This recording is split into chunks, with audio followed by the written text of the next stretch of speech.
Bienvenue dans la série de podcasts Western Bound, qui propose des causeries sur l'enseignement spirituel traditionnel et son application dans le monde d'aujourd'hui. L'intention de cette série est d'offrir quelque chose d'utile à ceux qui sont attirés par l'étude d'eux-mêmes et la pratique sur le chemin spirituel. De nouvelles causeries sont mises en ligne 2 fois par mois. Le contenu de ces causeries est donné à titre d'information uniquement et n'a pas pour but de fournir un quelconque conseil médical ou professionnel.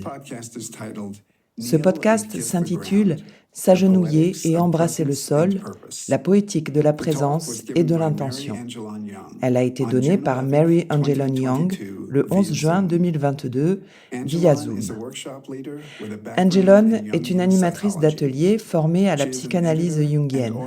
Elle est éditrice et auteure de « As It Is », Under the Punai Tree, The Bao Tradition, Caught in the Beloved's Petticoats, La dualité illuminée écrit avec son maître Lilozovic, Krishna's Heretic Lovers et The Art of Contemplation. Si vous avez été intéressé par cette causerie, merci d'en partager le lien ou d'écrire un commentaire sur les médias sociaux ou sur l'une des plateformes de podcast. Angelon Young.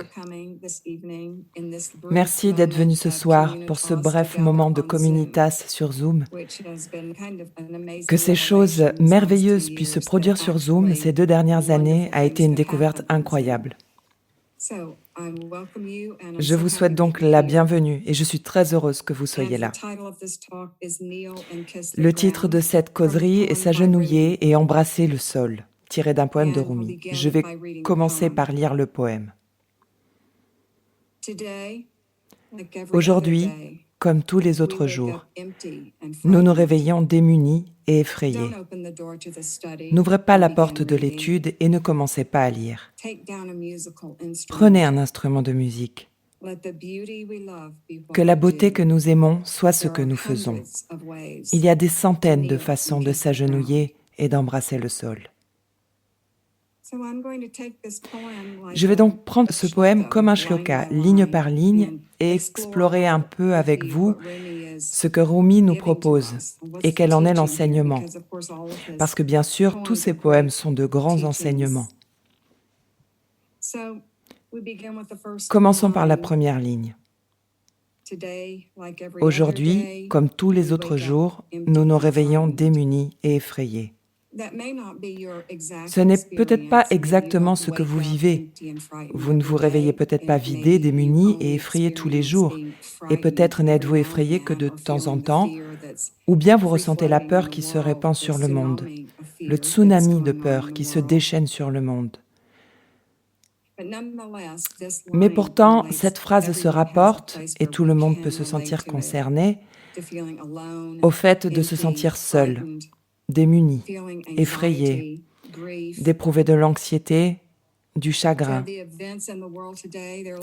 Les événements qui arrivent dans le monde aujourd'hui sont comme un flux continu de souffrances et d'illusions, de misère, de traumatisme, de guerre, de chagrin d'amour, de poisons toxiques de toutes sortes. Ces sentiments, la peur, l'anxiété et le chagrin sont donc des réponses naturelles à la réalité du monde tel qu'il est. Non pas le monde tel qu'il devrait être ou tel que nous souhaiterions qu'il soit, mais tel qu'il est. Le monde est plein de poison. Il est aussi plein de nectar et nous allons explorer un peu ces 2 aspects ce soir. Nous nous trouvons à la croisée des chemins, n'est-ce pas? Nous ne savons pas ce qui va se passer. Bien sûr, l'inconnu a toujours existé dans l'histoire de l'humanité, mais nous nous trouvons aujourd'hui à un carrefour d'un genre tout à fait différent. C'est une position liminale qui nous oblige à être très souple, fluide et capable de nous métamorphoser au milieu de tout ce qui survient, et alors que nous ignorons ce que l'avenir nous réserve. Ainsi, en examinant attentivement l'enseignement de ce poème, je vois qu'il y a 3 façons de travailler avec le poison du monde actuel, avec le fait qu'aujourd'hui, comme tous les jours, nous nous réveillons démunis et effrayés. Il y a 3 façons de travailler avec ça. La première consiste à le rejeter, à refuser de s'asseoir à la table du banquet de cette vie, bonne et mauvaise, belle est terrible. Nous pouvons le faire en choisissant uniquement une voie verticale de transcendance dans notre pratique spirituelle. Et bien sûr, beaucoup d'entre nous ont fait l'expérience directe, personnelle, que faire ça conduit à de plus grands écueils encore, par des chemins de travers spirituels. J'étais en train de penser comment mon maître, Lee Lozovic, il y a quelques années, exigeait de tous les élèves de notre ashram une discipline alimentaire extrêmement austère dans notre pratique.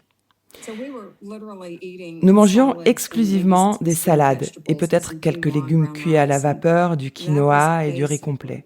Et c'était l'essentiel de notre régimentaire à l'ashram. Mais de temps en temps, et en fait assez souvent, Lee nous emmenait en ville et nous mangions des hamburgers, des pizzas, du Coca-Cola, de la street food, de la malbouffe. Et c'est sûr qu'en voyageant avec lui, il y avait beaucoup de cela. Et je me souviens qu'il a dit une fois, en parlant d'avoir un régime végétarien strict, que nous adoptions cette pratique parce que c'est la manière la plus utile de nourrir le corps. Parce que la nourriture est mieux assimilée et qu'elle se digère très rapidement de sorte que notre énergie est libérée pour d'autres types de travail, le travail intérieur, la méditation, la contemplation, l'introspection et pour tout travail avec soi-même. Et il disait que si nos régimes alimentaires devenaient trop purs, nous nous mettrions en danger et que nous pourrions nous affaiblir à coup sûr en nous rigidifiant dans cette pureté, cette pratique. Il voulait donc que nous soyons capables de nous métamorphoser et de nous constituer une certaine force pour pouvoir digérer des aliments qui autrement nous apparaîtraient comme toxiques, mauvais pour nous ou même comme des poisons. C'est que lorsque nous commençons à rejeter des choses, en fait, nous pouvons nous affaiblir. Et en réalité, nous nous affaiblissons parce que nous avons besoin d'une petite dose du poison de ce monde. Et je vais y revenir. Sur le rejet de ce qui se passe dans le monde. Et je veux dire par là que nous ne voulons pas entendre. Nous ne voulons pas savoir ce qui se passe. Nous ne voulons même pas que quelqu'un parle de ce qui se passe, qu'il s'agisse de la guerre en Ukraine, des massacres ou de tout autre événement terrible, nocif à bien des égards et déchirant. Nous ne voulons même pas en entendre parler. C'est donc une option. De rejeter tout ça, de sauter tout droit dans la pureté, dans le un, d'échapper à ce monde. Une autre voie est de s'identifier complètement à ce monde. Nous pouvons aller à fond dans l'hédonisme. Nous le pouvons en étant excessifs, en prenant tout sans discernement. En fait, c'est une autre forme d'évasion. Tout comme le rejet peut être une forme d'évasion. Donc dans ce cas, lorsque nous nous identifions complètement et ne faisons preuve d'aucun discernement dans nos actions, nous prenons tout sans distinction. Nous nous gavons et nous empiffrons de toutes sortes de substances, d'impressions ou de nourriture tangible qui se présentent à nous. Ainsi des nouvelles, Internet, des vidéos, Instagram, sur quoi je suis personnellement. Je ne suis pas en train de faire une polémique contre Instagram. Je parle d'en faire trop, d'y rester trop longtemps, trop de livres, d'articles, de podcasts, de ragots, de drames, d'être obsédé par des images négatives, d'engloutir tout ça, de permettre à notre esprit de tourner en rond dans cette dite rumination pathologique. Ce type d'ingurgitation boulimique, bien sûr, nous rendra malades. C'est comme une orgie romaine. Nous tombons malades. Nous nous perdons. Et puis il y a une troisième possibilité, qui est la voie du milieu et qui est en fait une voie tantrique. Et ceux d'entre vous qui écoutent, ce soir ou plus tard, le podcast sur Zoom, que vous ayez pratiqué le tantra tout au long de votre vie, que vous en ayez fait l'expérience directe dans votre pratique spirituelle ou avec un maître, ou que vous en ayez beaucoup entendu parler, quoi qu'il en soit, le tantra est devenu un élément de notre culture et un terme courant qui est sans aucun doute mal compris. Mais dans ce cas, le tantra est le moyen d'entrer en relation avec la réalité et de se réveiller démunis et effrayés par les conditions qui règnent dans le monde. Nous réalisons que le tantra peut être et est le fil du rasoir qui nous guide entre ces deux autres choix que sont le rejet ou l'identification totale avec le monde. Comme le dit le sage Agori Vimalananda, vous avez intérêt à vivre avec la réalité, parce que sinon, c'est la réalité qui viendra frapper à votre porte. Nous voulons donc pouvoir prendre part à doses raisonnables au banquet de la réalité grâce à notre discernement. Combien en prenons-nous? Prenons-nous de petites quantités, comme pour un chutney ou une salsa? Vous avez un grand plat pour la nourriture indienne. Avez-vous un peu de chutney avec beaucoup d'épices, de piments, d'ail, d'oignons et toutes ces sortes de condiments? Si vous ne mangez que cela, vous aurez un très gros problème au niveau du tube digestif. Mais si vous n'en mangez qu'un peu, cela ajoute de la texture, de la saveur et des épices. Et c'est un ingrédient nécessaire à l'ensemble du régime alimentaire. Je parle donc métaphoriquement et littéralement aussi, bien sûr, mais c'est une excellente métaphore. Donc de petites quantités, comme du chutney ou de la salsa piquante. Peut-être une dose homéopathique pour certains d'entre nous. C'est peut-être tout ce qu'il faudrait à certains. Parce que ce truc de la voie tantrique, de même que le juste milieu entre l'excès et le rejet, c'est très individuel. Il n'y a pas de recette ou de formule pour ça. Nous devons tous atteindre notre propre vision profonde de ce qui marche pour nous. Et c'est différent pour chacun.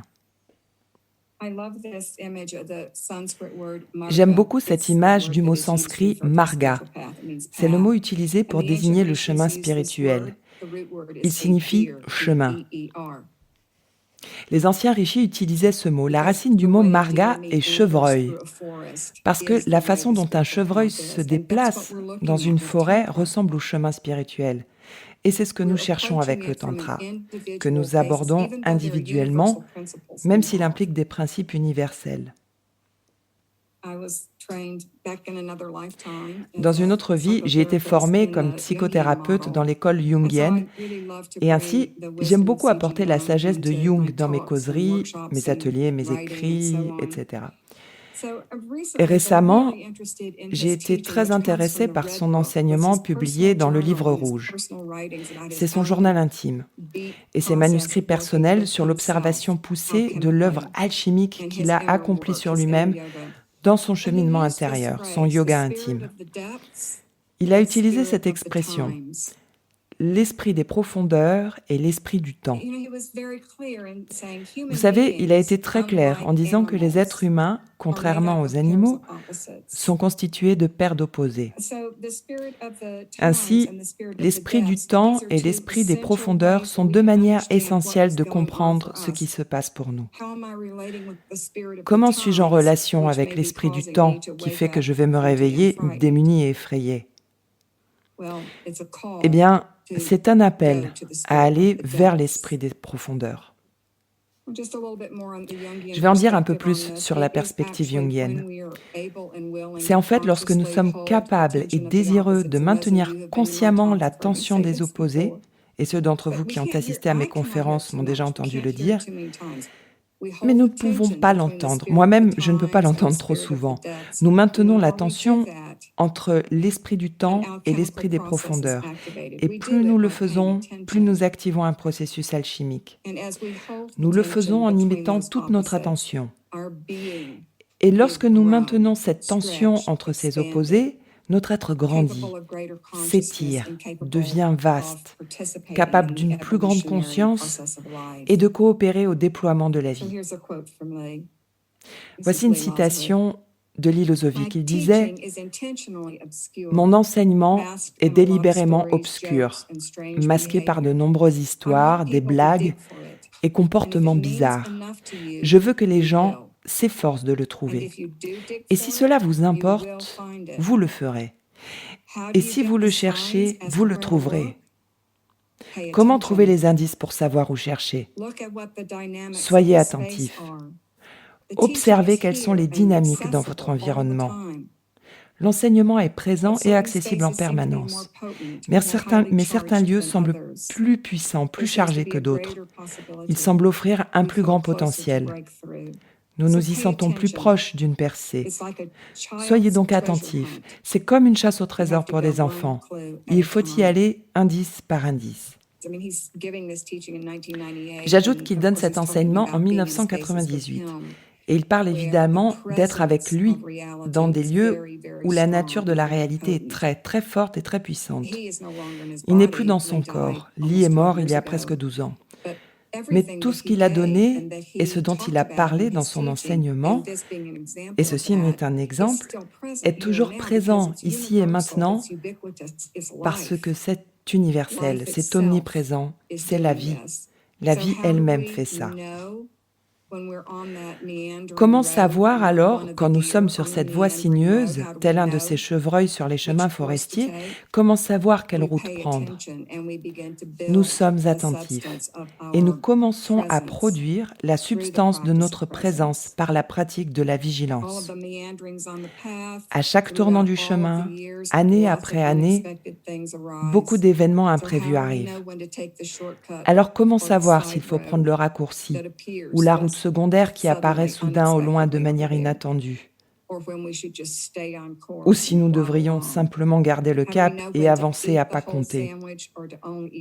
Comment savoir s'il faut manger tout le sandwich ou seulement la moitié parce qu'on en a eu assez? J'utilise ces métaphores pour illustrer notre aptitude à avoir cette sorte de discernement sur la voie tantrique, la voie du milieu, où nous ne rejetons pas l'existence, où nous y prenons part, mais avec vigilance et de toute notre présence. Ainsi, plus nous cultivons la vigilance et pratiquons la présence à la réalité telle qu'elle est, plus notre aptitude à vivre grandit. Et la pratique même de la présence permet de cultiver davantage de présence. Et plus nous le faisons, plus nous devenons nous-mêmes un baume de guérison pour le monde. Simplement en étant présent. Le deuxième vers du poème dit « N'ouvrez pas la porte de l'étude et ne commencez pas à lire ». Qu'est-ce que Rumi entend par là? Pour moi, Rumi veut dire qu'il ne sert à rien de se fier à l'esprit rationnel. Ça ne nous aidera pas à dormir la nuit et encore moins à chanter et à danser. Comment chantons-nous et comment dansons-nous dans les moments difficiles, lorsque le monde entier s'écroule et se délite autour de nous? Comment continuons-nous à chanter et à danser? Autre métaphore. Je suis une grande amatrice du langage crépusculaire et je l'utiliserai donc beaucoup. Bien sûr, nous avons besoin de l'esprit rationnel et linéaire. Il n'est jamais bon de jeter quelque chose, mais de l'utiliser à bon escient. L'esprit rationnel linéaire nous a sûrement aidé à clarifier les situations. Il nous a appris toutes sortes de choses. Il nous a permis de définir, d'identifier et de mettre des mots sur ce qui est important, ce qu'est notre intention et notre voie pour nous aider à fixer nos objectifs spirituels. Ça nous aide à faire des distinctions, à planifier, à comprendre comment nous en sommes arrivés là, à avoir une perspective. C'est très important. Il est essentiel d'étudier les Écritures. Or, Rumi nous dit « Ne commencez pas à lire, ne vous plongez pas dans les Écritures ». Il ne veut pas dire qu'il ne faut pas étudier les Écritures, car nous en avons effectivement besoin pour comprendre notre propre expérience à l'aune de la sagesse des autres et de la sagesse de la tradition qui a traversé le cours des siècles. Mais il y a un temps où il faut laisser les Écritures de côté et cesser de les étudier.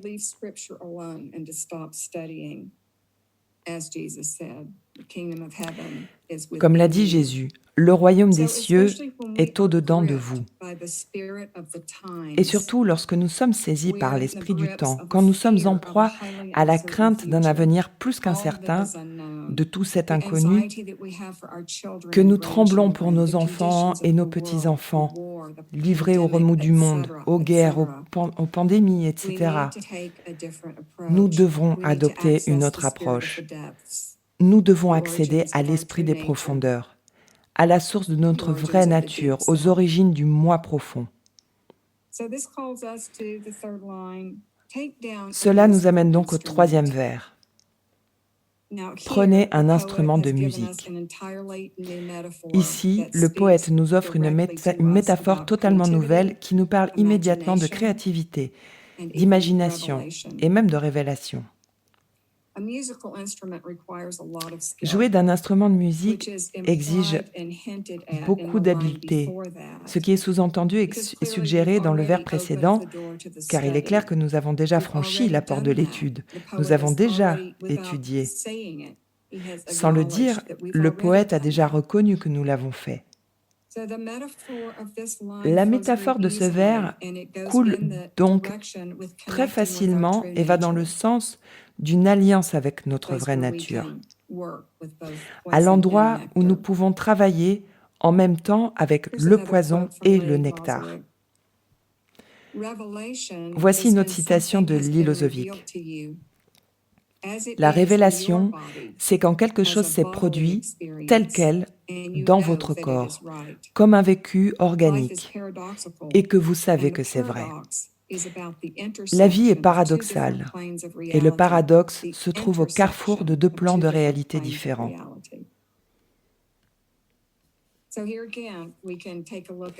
Ici encore, nous pouvons nous attarder sur la croisée entre l'esprit des profondeurs et l'esprit du temps, l'entre-deux, le lieu d'où surgissent tous les plans.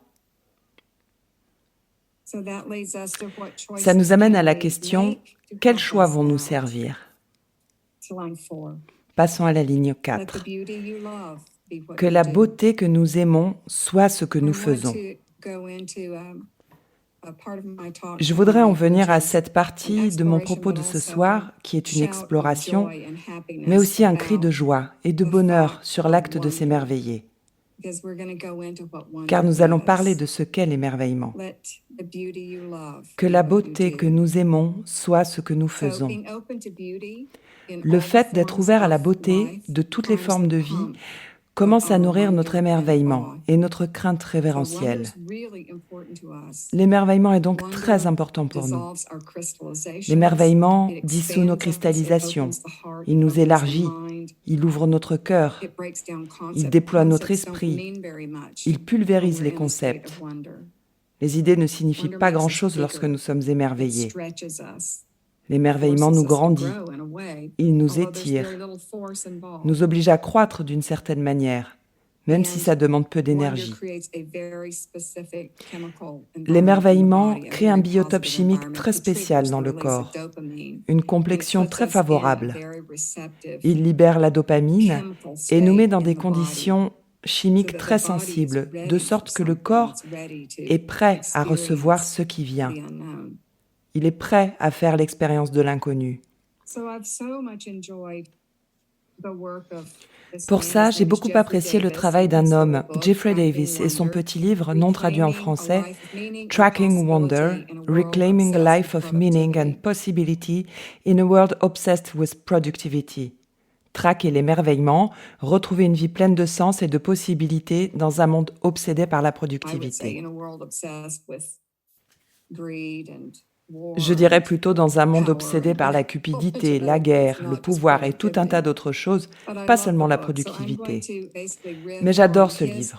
Je vais donc m'inspirer de ces 6 qualités d'émerveillement dont il parle et auxquelles nous pourrons accorder un début d'attention et dont nous prendrons conscience. Nous allons les étudier pendant 1 minute. Prenons le livre et étudions-le quelques instants, même si dès que le véritable émerveillement nous prend, que nous venons d'être saisis par l'enthousiasme, nous n'avons plus besoin d'un livre. Cela dépasse de loin l'étude d'un livre. Pourtant, quelque chose ici va nous être utile. Jouons un peu avec ça. J'aime considérer les 6 vertus de l'émerveillement comme liées au bhavas, comme des états d'être, des gammes de sentiments. La première est l'ouverture. Il s'agit d'avoir un esprit vaste, un grand cœur ouvert, l'esprit vaste, le cœur ouvert, les yeux grands ouverts. Il s'agit en fait d'un mode de vie. Une fois que nous commençons à goûter le nectar de ce que l'ouverture peut nous apporter, cela devient un mode de vie. La seconde est la curiosité. Je l'adore parce que toute ma vie, depuis mon adolescence, j'ai été une rebelle et j'en suis toujours une. J'ai toujours un esprit frondeur. Mais c'est aussi de la curiosité. Et ça colle très bien avec cette expression qui est un autre enseignement de Lee. L'esprit qui ne tire pas de conclusion. Vous êtes simplement curieux de ce qui est là. C'est quoi ça ? Ça nous ouvre à quelque chose qui aurait pu paraître menaçant ou devant lequel nous nous serions fermés, mais là, nous sommes simplement curieux. Tiens, il y a peut-être un truc pour moi là-dedans. Ou peut-être pas, mais voyons si c'est le cas. La curiosité est une très belle et très naturelle manière d'être. Continuez à interroger, continuez à questionner et à chercher, sachant que vous êtes en chemin et que le chemin est sans fin. La troisième qualité de l'émerveillement, qui m'est chère, est d'être perdu. Et quand on est complètement perdu, je vois ça comme de faire retraite dans un ermitage au fond des bois pour accéder au niveau supérieur. Car lorsque nous sommes complètement déboussolés, c'est comme si nous errions dans une forêt. Et nous avons besoin de nous y perdre. Nous avons besoin d'être désorientés à la croisée des chemins. Car c'est là que la guérison et les opportunités peuvent se produire. Ainsi, les expériences humaines continuelles que sont le chagrin, la désorientation, le deuil, la dépression, sont toutes le siège de cette errance. Et cela même est un émerveillement. Ce n'est pas confortable. Mais c'est là qu'une grande partie du vrai travail se fait, en nous autorisant à ressentir le chagrin, à nous sentir paumés, à éprouver notre ignorance. Et c'est effrayant. Je reviendrai sur la vertu de perdre la boussole, mais passons à la quatrième qualité. La quatrième qualité est l'espérance. Il ne s'agit pas d'un espoir naïf, ni de sentimentalité, ni de nostalgie. C'est quelque chose de beaucoup plus profond, peut-être même d'alchimique. Nous pourrions le voir comme notre pouvoir de régénération et de résilience. Nous pourrions y voir un lien avec la confiance dans la marche de l'univers, quelle qu'elle soit, quel que soit ce qu'il nous apporte. La qualité suivante de l'émerveillement est le fait d'être en connexion. J'aime le mot communitas. Je l'ai entendu citer dans 2 ou 3 occasions différentes et cette synchronicité me l'a fait remarquer. Communitas, et brièvement, je vais vous en donner une excellente définition. Elle est de Michael Meade. Nous sommes appelés à réveiller l'âme de l'humanité et à retisser les liens de la communitas. La communitas fait référence à une communauté engagée à un tel niveau de profondeur qu'il permet à tous les individus de partager une même expérience. Cette expérience commune partagée possède souvent une qualité mystique qui renvoie à une sensibilité à la bonté humaine et à une ouverture spécifiquement liée à la présence du divin.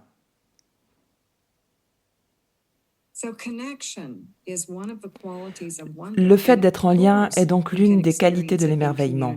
Et bien sûr, nous pouvons en faire l'expérience dans la communitas avec les autres, dans la relation, par la communication, par les messages, les signes, les synchronicités et les symboles que nous rencontrons. Nous pouvons goûter cette connexion à travers la nature. Nous pouvons la connaître en contemplant l'immensité infinie des étoiles dans le ciel nocturne.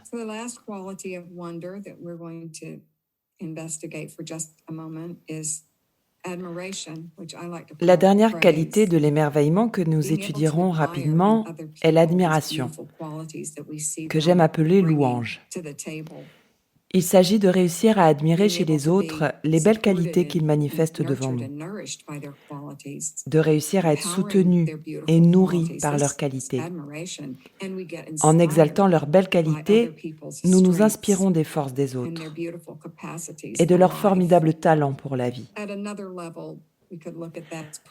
À un autre niveau, nous pourrions considérer cela comme une louange de tout. Mon Mahaguru, Yogi Ram Surat Kumar, qui a été un mendiant des rues en Inde de nombreuses années, avait coutume de dire « Ce mendiant ne veut que des louanges ». Que voulait-il dire par là? Il ne s'agissait pas d'une déclaration égoïste du genre « adulez-moi ». Il parlait de notre relation à la vie, de notre relation à la divinité, au divin, à la nature, de notre relation à l'autre, à nos enfants, à nos conjoints. Ok, maintenant je voudrais m'attarder un peu sur la désorientation, parce que c'est très difficile pour nous. Nous détestons l'idée d'être complètement perdus. Pour la plupart d'entre nous, c'est perturbant. Et pourtant, le travail commence là, lorsque nous sommes vraiment complètement paumés. J'ai beaucoup apprécié le travail d'un Africain. Il s'appelle Bayo Akomolafe.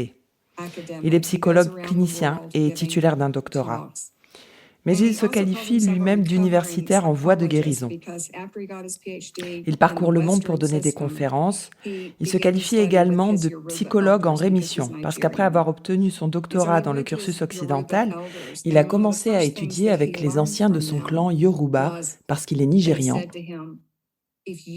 Il est donc allé voir ses aînés Yoruba, et l'une des premières choses qu'il a apprises d'eux, c'est ceci. Si tu veux être sûr que tu suis le bon chemin, tu dois être prêt à te perdre. C'est ça, être déboussolé. C'est l'une des façons de comprendre la désorientation. Il a rapporté autre chose sur les anciens Yoruba.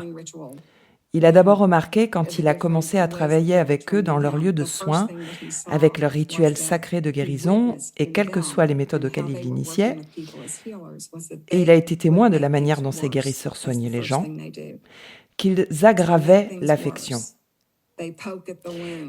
Ils commencent par aggraver le mal.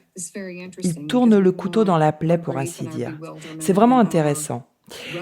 Car nous voulons que notre chagrin, notre confusion et notre accablement soient guéris le plus vite possible. Mais Bayo Akomolafe nous dit « Non, soyons présents à notre chagrin ».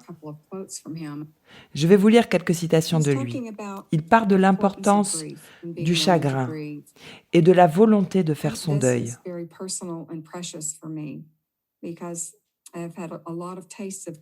C'est très personnel et précieux pour moi car j'ai traversé beaucoup de chagrins et fait de longs séjours dans le puissant fond des larmes, le réservoir des larmes et des chagrins.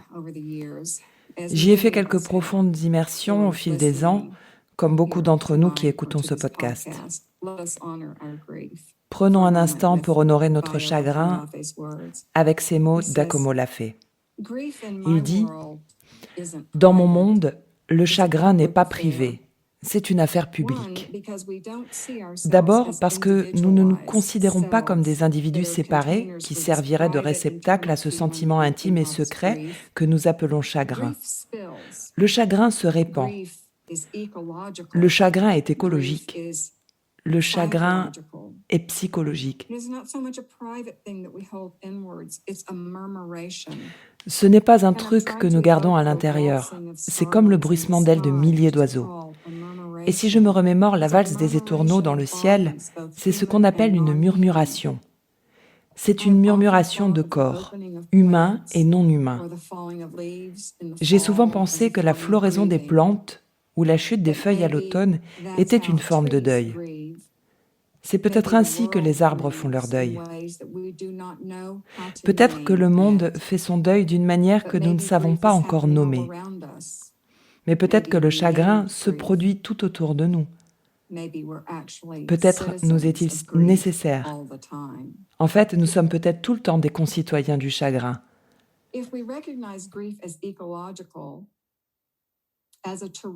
Si nous considérons le chagrin comme un phénomène écologique, comme une zone frontière entre les humains, si nous le voyons comme une partie de cet espace à peine perceptible,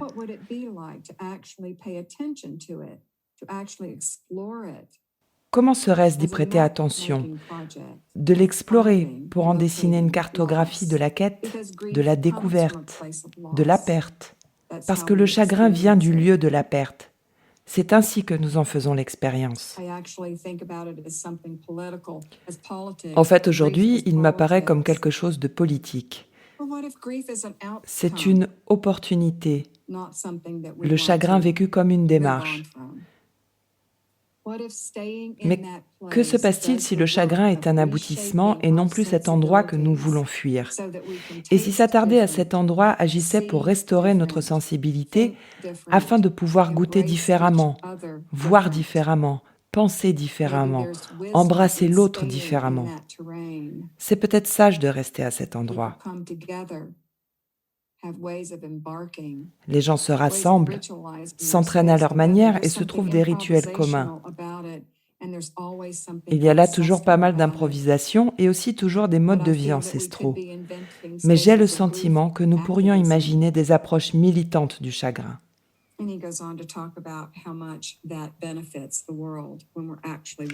Il poursuit en expliquant à quel point être prêt à faire son deuil est bénéfique pour le monde.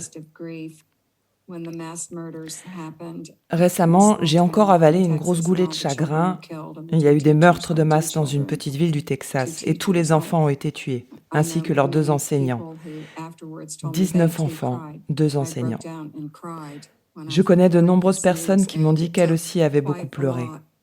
Je me suis effondrée et j'ai sangloté lorsque j'ai appris cette nouvelle. Et j'ai mis longtemps à la digérer. Si tant est que je puisse digérer ça autrement qu'en l'honorant comme un énième déchirement dans mon cœur brisé.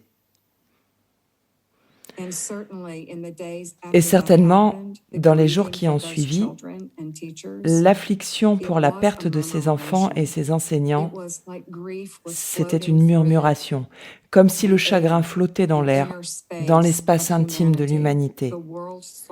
L'âme du monde était en deuil. Le chagrin n'est pas privé, c'est une murmuration, comme font les étourneaux dans le ciel.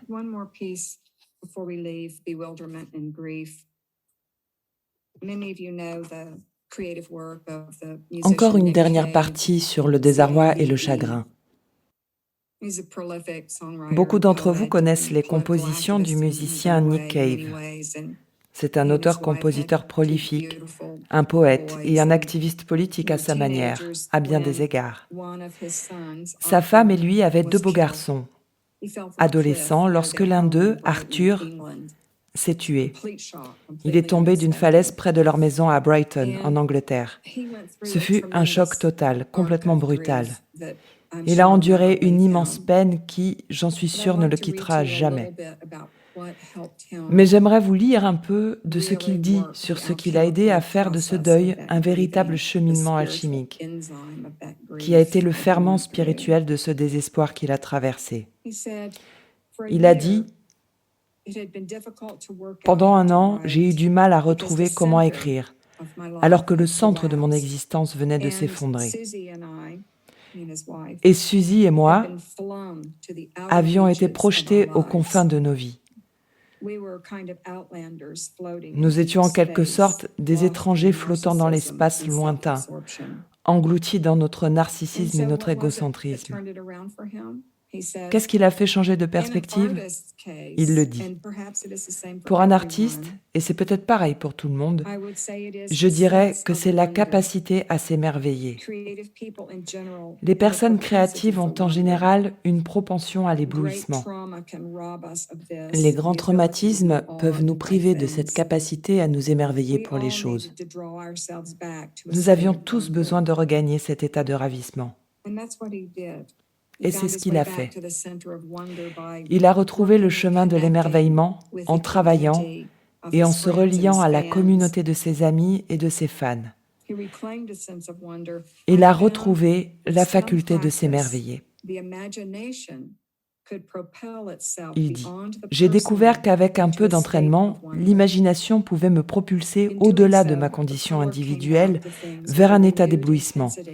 Et ce faisant, l'éclat des couleurs revint dans les choses avec une nouvelle intensité, et le monde parut clair, lumineux et neuf. » Et il dit clairement que, bien sûr, cela ne se produisit qu'auprès d'une pratique très profonde et intense.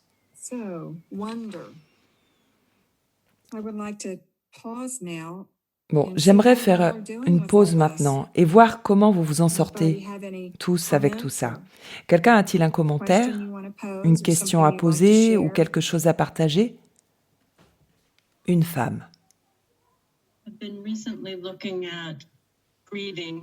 Je me suis récemment penchée sur la tristesse du deuil pour savoir à quel point le chagrin est un automatisme du deuil, quelque chose dans lequel il ne faut ni tomber, ni rester coincé, ou si c'est le passage nécessaire pour en sortir. Et j'ai fait des va-et-vient avec ça. Et vous entendre ce soir m'aide à comprendre, et je suis en paix avec le fait d'être présente au chagrin et de le laisser faire son parcours alchimique. Alors merci. Angelon. Vous savez, c'est un peu comme pratiquer la méditation. La manière dont j'ai été initiée à la méditation et la manière dont on est instruit à une pratique comme le Dzogchen, par exemple, est de ne pas obliger l'esprit à arrêter de penser. Simplement, on constate ce qui est là, on le regarde, on en prend conscience. On laisse faire et on le laisse aller naturellement. Et je pense que c'est aussi vrai avec le chagrin et la nécessité de le laisser suivre son cours sans entrave. Merci. Merci encore d'avoir partagé ça. Quelqu'un d'autre? Une autre femme. Ces derniers temps, j'ai beaucoup réfléchi et je me suis interrogée sur ce qu'il faut transformer. Est-ce que vous pouvez nous parler un peu plus de l'esprit des profondeurs, de ce que vous entendez par l'esprit du temps et l'esprit des profondeurs? Angelon. Eh bien, l'esprit des profondeurs est l'esprit du moi profond. C'est l'esprit à la source de notre être. Donc, quand l'esprit des profondeurs fait irruption dans notre conscience éveillée, il peut nous pousser dans une direction inconfortable. Comme vous le disiez, vous êtes consciente que quelque chose doit changer. Ce que je peux dire d'après ma propre expérience, c'est que c'est la profondeur qui, chez moi, pousse pour que j'amène un changement radical. C'est ça l'esprit des profondeurs. Vous comprenez?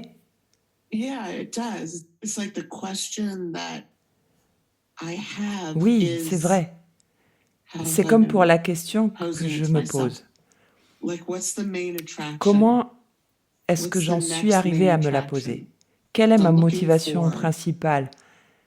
Par quoi suis-je vraiment attirée maintenant? Je cherche ce qui va capter mon attention.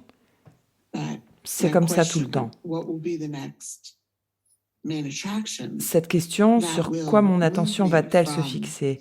Qu'est-ce qui me fera passer de ce qui me distrait actuellement à la prochaine distraction? Angelon. Il y a de nombreuses façons de parler de la métaphore que vous utilisez pour parler de cette attention continuellement captée par une distraction ou une autre. Par exemple, qu'est-ce qui fait que vous allez aller dans une certaine direction? Qu'est-ce qui va vous inspirer à continuer d'avancer? Quel est votre objectif? À ce stade de votre existence, quel est le but que vous poursuivez? Je sais qu'en ce qui me concerne, j'ai le sentiment que ce n'est pas encore fini. Je n'ai pas encore terminé, j'ai encore à grandir. Il y a encore des possibilités d'évoluer pour la femme que je suis. Mais ce qui m'attire de plus en plus, c'est de trouver comment je peux servir les autres. Comment puis-je faire une différence dans ce monde? Ne serait-ce que par ma qualité de présence dans la façon dont je fais la vaisselle, préparer le repas ou quand je téléphone. Il n'est pas nécessaire que ce soit quelque chose d'important. La pratique de la présence, le fait de cultiver la présence dans l'existence, c'est vraiment servir. C'est donc ça qui m'attire avant tout. Vous comprenez? Oui, tout à fait. Donc vous dites que cultiver la présence à chaque instant et dans tout ce que je fais est un moyen d'accéder à la profondeur? Angelon. Oui, oui, bien sûr. Les pratiques spirituelles aussi. Elles visent toutes à accéder à nos profondeurs. Elles sont très, très utiles. Nous devons les faire. Il faut que nous les fassions. Ce qui est délicat, c'est que cette même pratique qui était parfaite pour nous il y a 10 ans ou 30 ans ne nous permet plus d'atteindre nos objectifs. Elle est devenue incapable de nous conduire à cette connexion plus profonde avec nous-mêmes, avec cette profondeur. Je vois la pratique spirituelle avec beaucoup de considération et de gratitude pour les exercices accomplis. Mais également, au fur et à mesure que nous, praticiens plus âgés, vieillissons et que progressivement nous nous retirons du monde, nous devons rester souples, fluides. Donc, quand vous demandez quelle est votre future motivation la plus forte, c'est une excellente question. Quelle sera votre prochaine attraction? Qu'est-ce qui vous inspire maintenant? Qu'est-ce qui vous enthousiasme? Qu'est-ce qui vous ouvre le cœur? Et vous vous dites « Waouh, c'est cool, c'est merveilleux ». Pas la peine de tomber à genoux en extase, ni d'être complètement transporté. L'émerveillement peut être très ordinaire. Je sens bien que c'est pour ça qu'il a été si important pour moi de vraiment y regarder de près, le reconnaître et voir à quel point c'est plus puissant. En cultivant la capacité à s'émerveiller, vous plantez un jardin. C'est vraiment magique. La première fois que vous voyez vos œillets d'Inde s'épanouir, ça peut être un moment de ravissement, presque insignifiant. Mon expérience me montre que si nous cultivons l'intention, elle fera de cet instinct d'émerveillement une nourriture pour notre vie qui l'imprégnera d'une indéniable qualité de puissance et de nouvelles potentialités.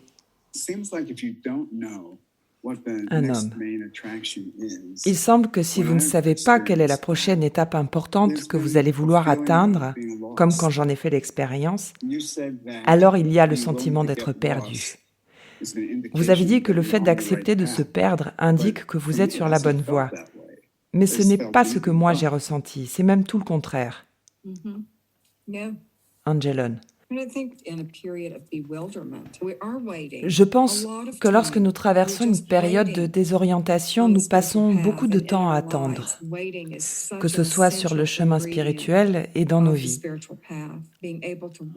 L'attente est un ingrédient essentiel sur le chemin spirituel.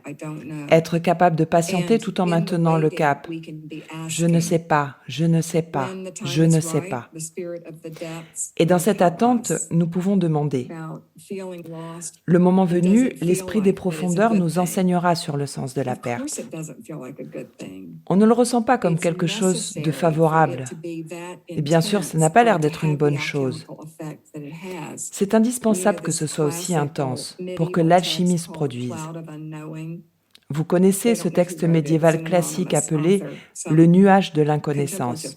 On ignore qui l'a écrit, c'est un auteur anonyme, un contemplatif. En fait, cet endroit existe bel et bien sur le chemin spirituel.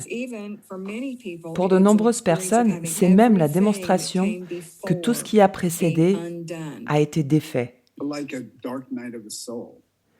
Comme une nuit obscure de l'âme? Oui, Saint Jean de la Croix. Rétrospectivement, je vois clairement que c'était nécessaire au niveau alchimique. Mais quand on est au cœur de ça, on a le sentiment d'être perdu. En tout cas, c'est comme ça que je l'ai vécu dans ces moments-là. Moi aussi. J'en parle ce soir avec de l'excitation et un certain enthousiasme, mais je n'ai pas toujours été enthousiaste. C'est comme ce moment au jardin de Gethsémani où Jésus prie « Si tu le veux, détourne de moi cette coupe ». Ou ce moment sur la croix avant de mourir lorsqu'il dit « Père, pourquoi m'as-tu abandonné ?» Il y a là quelque chose d'archétypique qui appartient à notre humanité. Nous devons y plonger, nous devons vivre l'intensité et la puissance de cette expérience. Nous devons parfois nous laisser terrasser par l'existence. Parfois, le seul moyen de s'agenouiller et d'embrasser le sol, c'est quand nous sommes littéralement terrassés. C'est l'univers qui nous met sur les rotules. C'est la vie. Lee disait, il était le gourou, l'enseignant, et il disait « Je ne crée aucune leçon pour les gens, je ne fais rien, c'est la vie qui fait tout. » Donc oui, la vie fait tout. Et oui, être désorienté, attendre sans savoir, ça peut durer longtemps. C'est ce qui arrive tout le temps dans votre vie. Vous êtes perdu dans les bois. Il y a des périodes dans notre existence où nous le vivons quelques mois, quelques semaines, quelques jours ou quelques heures, et ça se dégage à nouveau. Une femme. Souvent, il me semble que le contraire est également vrai. Et ce que je veux dire, c'est et si c'était vous-même le sujet de votre prochaine inspiration décisive? J'aimerais vous raconter un événement que nous avons vécu en traversant le pays.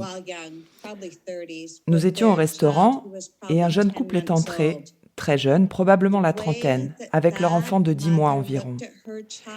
La manière dont cette mère regardait son enfant, je n'avais jamais rien vu de tel. Elle avait un amour inconditionnel et une adoration pure pour son enfant. Cet enfant aurait pu faire n'importe quoi à cette mère tant il baignait dans cet amour. Et tu sais, ce qui m'a frappée ici, c'est que tout commence avec nous et que si nous pouvions rayonner l'amour dès que ça nous est possible, et pas pour quelque chose ou quelqu'un en particulier, peut-être que notre première inspiration à venir serait de reconnaître la puissance de notre amour personnel. Nous avons eu une autre expérience. Nous étions dans une petite ville après une énorme tempête et l'électricité avait été coupée partout.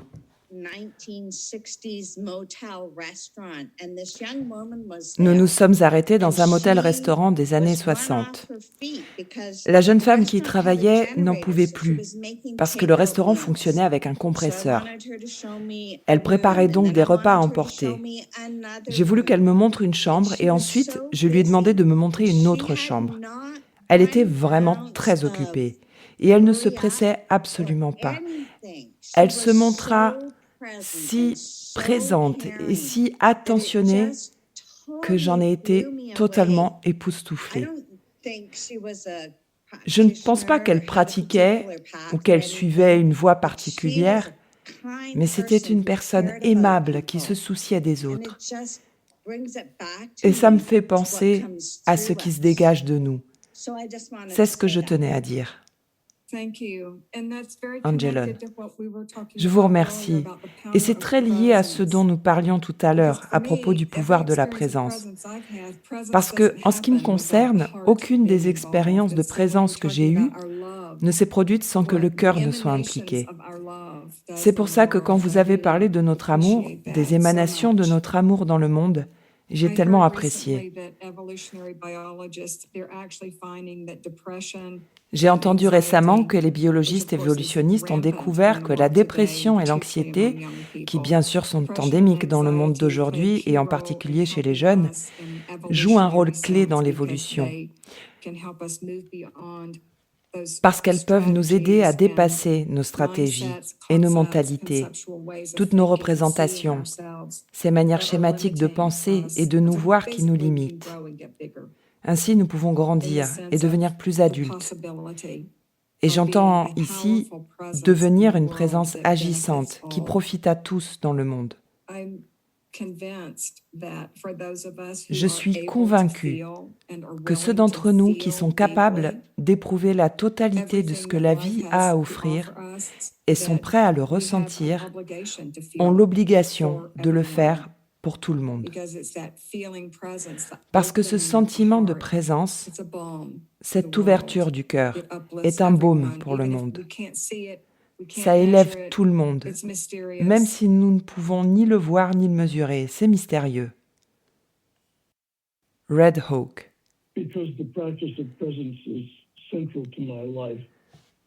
Parce que la pratique de la présence est au cœur de ma vie, le corps est au cœur de la pratique de la présence pour moi. Je voulais prendre un moment pour parler du corps, parce que sans l'attention dans le corps, je ne peux pas être présent.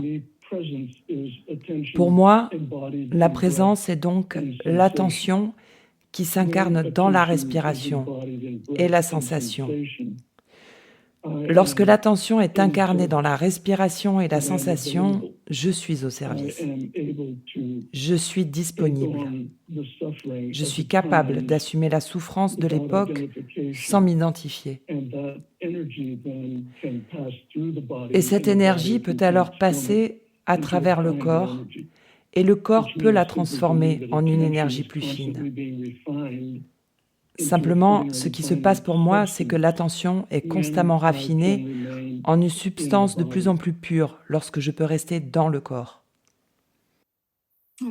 Angelone. Oh, c'est magnifique. Merci. C'est très lié à ce que je veux dire quand je dis que ceux d'entre nous qui peuvent sentir en ont l'obligation parce qu'ils ne ressentent pas avec leur tête. Nous ressentons avec notre corps. Nous sentons avec le cœur, sans aucun doute. Le sentiment est une fonction corporelle. Tu as également mentionné la respiration, c'est essentiel. Je ne vais pas m'étendre sur ce sujet ce soir, mais sans la respiration, il n'y a pas de vie. Il est possible de faire tellement en mettant son attention dans la respiration.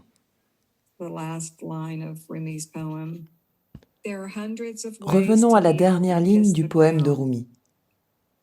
Il y a des centaines de façons de s'agenouiller et d'embrasser le sol. Il y a des centaines de façons de s'agenouiller et d'embrasser le sol. J'ai été émue par cette mère et l'adoration qu'elle porte à son enfant. Et je suis aussi emplie de nostalgie pour cette qualité objective de mère, cet archétype objectif de ce qu'est une mère. Ça m'a amenée à réfléchir davantage à ce que signifie embrasser le sol et au type de nostalgie que nous avons pour notre mère, pour notre terre-mère, pour nos mères humaines, pour la mère divine, pour l'essence de la mère. J'ai vécu cette expérience très forte il y a quelques années. Cette qualité de nostalgie m'accompagne depuis que je suis très jeune. Je me souviens l'avoir ressentie dès l'enfance, mais j'en ai pris conscience pour la première fois vers l'âge de 14 ans. Ma mère a épousé mon beau-père. J'avais 13 ans et ma sœur aînée était déjà sortie de l'université et mariée. J'avais passé les 10 dernières années de ma vie dans la maison de ma grand-mère, avec ma grand-mère et mon grand-père, ma mère et ma sœur. C'était un véritable sanctuaire pour moi. Après le divorce de mes parents et les difficultés que nous avions traversées, et dont je ne me souviens pas vraiment parce que j'étais si jeune, mais bien sûr elles sont en moi, ces traumatismes, ces choses sont en moi. J'ai donc passé 10 ans dans la maison de ma grand-mère, puis à 13 ans et demi, j'ai déménagé dans la maison de mon beau-père avec ma mère. J'ai commencé à vivre des expériences très fortes où j'éprouvais une profonde nostalgie. Et la façon dont je l'exprimais, en jeune adolescente, était de vouloir rentrer chez moi. Quelques années plus tard, je n'associais plus cette nostalgie à la maison de ma grand-mère. C'était quelque chose de très profond en moi qui aspirait à rentrer chez moi. Nous pourrions aussi dire que le sol est une métaphore. Le sol, la terre-mère, le sol, celui de mon être, le sol de tout être. Environ 1 an après la mort de mon maître, Lee, je suis allée en Écosse pour la première fois. J'avais toujours voulu aller en Écosse parce que j'ai des racines ancestrales en Écosse, en Irlande et en Angleterre. Et mon père m'avait toujours dit, avant de mourir, tu devrais aller en Écosse. Pendant des années, je me suis dit, oh, peu importe. Je n'étais pas très ouverte à cette idée. Mais les événements ont conspiré pour que j'y aille parce qu'un certain nombre de mes amis y déménageaient. Des membres de la Sangha et des amis qui m'étaient chers y déménageaient. Je n'avais jamais éprouvé un tel amour, un tel sentiment de retour à la maison, un tel sentiment que c'était ma place dans le monde. L'une des amies avec lesquelles je voyageais a vu sa nièce tomber gravement malade et elle se trouvait dans le coma à Phoenix, entre la vie et la mort. Et bien sûr, mon amie m'a dit « Je dois rentrer à la maison ». Sa famille lui demandait de les rejoindre. Ils étaient en état de choc. C'était un drame. Mon ami a dit « Bon, je vais y aller ». Il était 3 heures du matin, au milieu de la nuit, lorsque la nouvelle est tombée, et elle était au téléphone en train d'organiser son vol. Je l'ai regardée et je me suis dit que je ne pouvais pas la laisser rentrer seule. Je devais partir et l'accompagner. Et c'est ce que j'ai fait. Mais ce à quoi je ne m'attendais pas, c'est que j'ai été plongée dans un état de nostalgie et de chagrin, une forme de chagrin. Je ne comprenais pas ce que c'était, ce qui m'arrivait, ce sentiment de mal du pays, de languissement et de nostalgie. C'était bien plus que de la nostalgie sentimentale ou de la sensiblerie, ça n'avait rien à voir avec ça. C'était quelque chose de beaucoup plus profond. C'était l'esprit des profondeurs qui me parlait et me tirait. Nous sommes partis. Et c'était réellement déchirant de quitter cet endroit, l'Écosse. Ensuite, tout s'est arrangé et j'y suis retournée 4 ou 5 fois depuis et j'adore l'Écosse.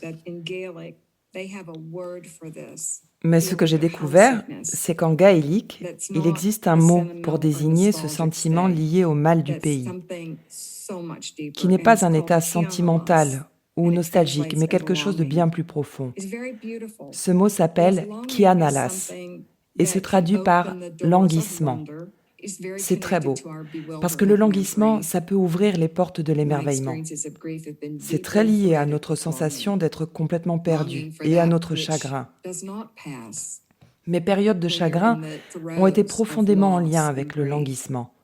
Le languissement de ce qui ne disparaît pas quand on est dans les affres de la perte et du chagrin. Le languissement de ce qui perdure. Je suis récemment tombée par une coïncidence sur quelqu'un qui racontait comment il avait quitté l'Écosse exactement dans les mêmes termes que moi sur ce que j'avais ressenti. Et c'est là que j'ai découvert ce mot, kianalas. Les Gallois ont un nom similaire, hirets, qui a la même signification. Il s'agit d'un état impersonnel de languissement. Pour moi, s'agenouiller et embrasser le sol, c'est à la fois ce désir ardent et la gratitude. C'est le désir ardent pour les origines du moi, le soi.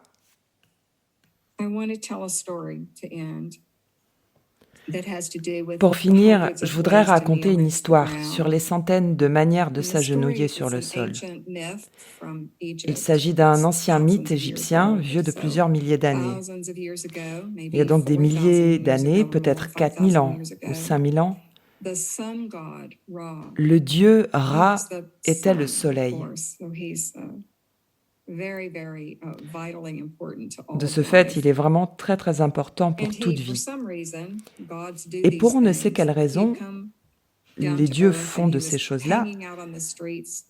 Il redescend sur terre et se mit à traîner dans les rues comme un mendiant crasseux. Les gens ne lui montraient aucun respect, ne le reconnaissaient même pas. Ils passaient devant lui et lui crachaient dessus. Mais c'était quand même Ra. Et il lui crachait dessus et il lui jetait de la poussière au visage. C'était inconcevable pour Ra. Il est donc retourné dans son royaume céleste et décida de parler à sa femme, Hathor, qui était aussi sa fille et sa sœur, car c'est ainsi que sont faits les mythes. Ils ne suivent aucune des règles que nous avons dans ce monde. Donc, il va voir Hathor et se lamente sur ce qui se passe sur terre, où les gens ne vénèrent pas et n'honorent pas le divin qui est inhérent à la vie. Le divin en personne, nous ne le reconnaissons même pas. Il est là, au coin de la rue, sous la forme d'un mendiant pouilleux, d'un sans-abri ou de toute autre manifestation de la nature, et nous n'y reconnaissons pas sa divinité, sa beauté ou le caractère sacré du monde. Hathor dit alors « Je vais m'en occuper ». Et Ra dit « Oui, s'il te plaît, c'est ton travail. Remets ces gens dans le droit chemin. » Alors Hathor descend sur terre, se met en rage. Et elle commence à boire du sang, car c'est ça que font les déesses. Kali fait exactement la même chose en Inde, dans le mythe hindou qui lui est consacré. Lorsqu'elle tue les démons, elle s'enflamme tellement à l'idée de rétablir la loi, le dharma et la vérité, de rétablir tout tel que ça devrait être, qu'elle se déchaîne au point d'alarmer tous les dieux. Les dieux ne savent pas quoi faire. Kali s'est tellement déchaînée en tuant des démons et en buvant leur sang qu'elle va maintenant détruire toute vie. Pas seulement remettre les choses en ordre et tuer les démons, mais détruire toute la vie. Shiva dit alors « Je vais m'en occuper ». Il va s'allonger, il regarde le chemin qu'elle emprunte et il voit exactement où il doit s'allonger. Il s'allonge devant elle et dès qu'elle pose son pied sur sa poitrine, elle entre dans la félicité et l'extase. C'est ainsi que l'on procède en Inde dans ce mythe. En Égypte, Hathor fait pareil, car c'est l'une des choses que fait la déesse Prakriti, la mère divine, lorsque les événements deviennent incontrôlables. En Égypte, Ra commence par observer la situation. Il voit qu'Hathor est devenue folle, qu'elle est allée trop loin, et il ne veut pas qu'elle tue toute l'humanité.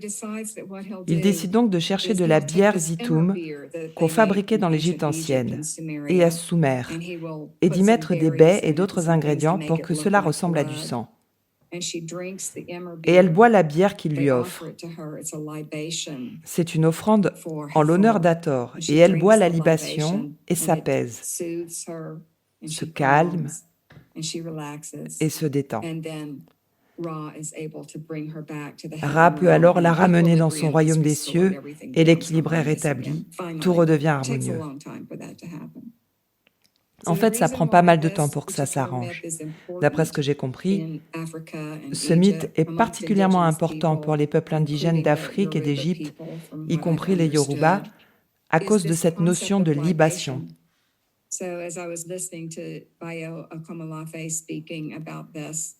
J'ai entendu Bayo Akomolafe parler de cette tradition d'offrir une libation, et il m'a raconté que pendant toute son enfance, dès que son père, son oncle ou sa mère buvaient un verre de vin ou de bière, ils en versaient toujours un peu sur le sol pour Hathor. Quelle est donc la signification de cette métaphore ? La signification des métaphores, c'est que l'une des façons dont nous nous agenouillons et embrassons le sol est que notre complète attention et notre présence sont une offrande, une libation. Notre conscience affinée est une libation à la mer, à notre soif ardente, à la mère divine, au divin consubstantiel à toute la nature. L'émerveillement et l'admiration sont en fait des libations. Une brève seconde, nous sommes transportés dans l'émerveillement par l'éclosion d'une rose ou le sourire d'un enfant. Et le sourire sur le visage de sa mère était un moment d'enchantement pour elle. C'est une libation. Et plus nous en sommes conscients, plus cette libation est puissante. Plus nous y mettons de présence, plus elle est puissante.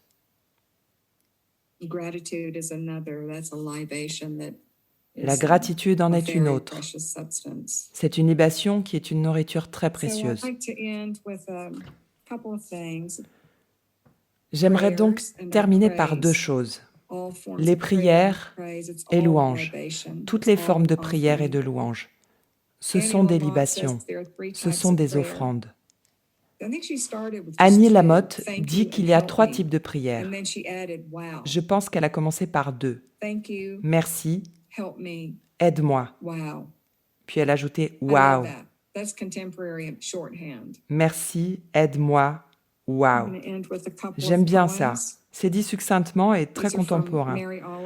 Je vais terminer par quelques poèmes. Ils sont de Mary Oliver. L'un d'eux est un extrait, un fragment d'un poème sur sa vie imaginaire qui a tout à voir avec l'émerveillement.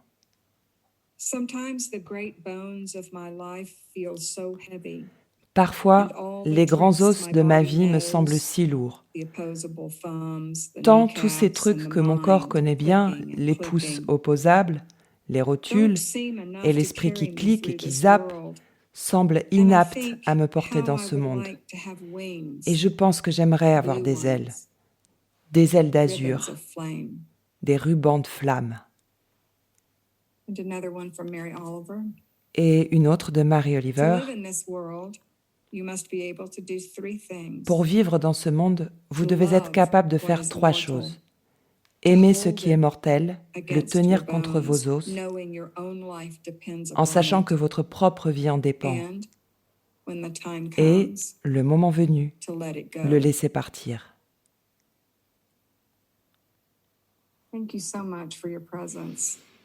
Merci beaucoup pour votre présence. Voici Rumi. Aujourd'hui, comme tous les autres jours, nous nous réveillons démunis et effrayés. N'ouvrez pas la porte de l'étude et ne commencez pas à lire. Prenez un instrument de musique. Que la beauté que nous aimons soit ce que nous faisons. Il y a des centaines de façons de s'agenouiller et d'embrasser le sol.